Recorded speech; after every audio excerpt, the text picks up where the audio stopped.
this makes me excited because there was some talk a little bit about this. Warner Discovery contacts telling Yormark that if Big 12 decouples basketball rights from the next media contract, they will be a highly motivated bidder.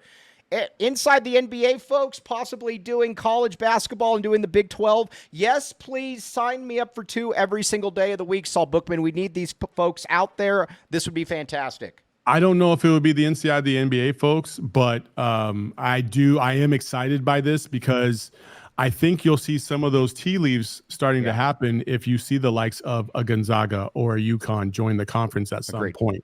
I think that's what, listen, Yormark has made no bones about trying to be the best basketball conference in the country. Right.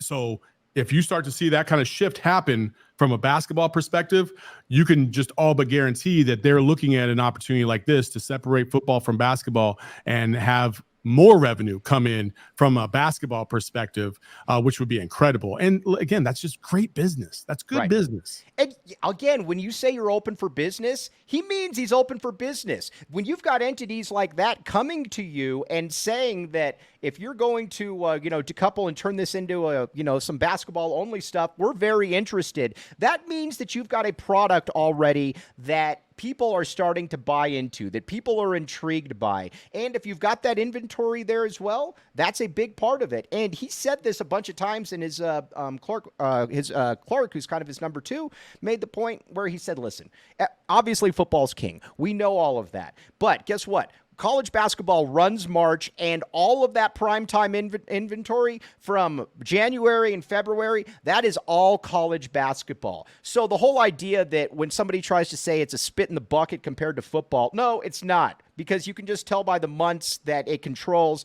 This would be a really cool thing, and like I said, especially if they lose the NBA rights, I would be very intrigued by what they have up their sleeves. Why do you think college football is going to a playoff?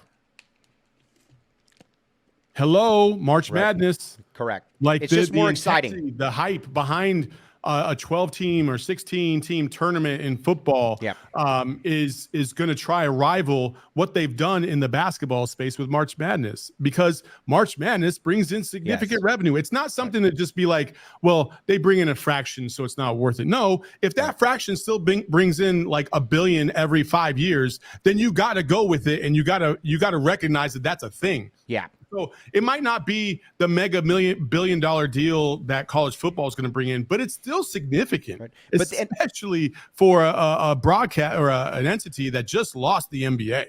And this is very much, again, this is the outside-the-box thinking that we're talking about that is actually effective. We've talked about the private equity before, about how that's a way that he's going to try to lure a Clemson and a Florida State over. Things like this, too. If TNT or Disney is saying, we're interested in your product, that's a good thing, especially because they're going to have some money to spend as well.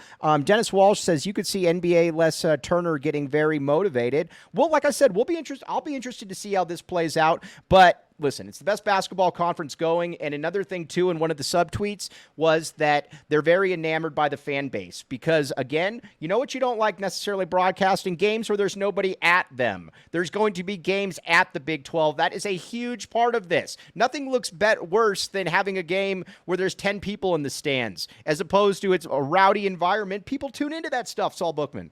Yeah, I mean, you hit it right on the head. Nobody's going to watch ASU on those games. Yeah, it just is what it is, man. It just is what it is.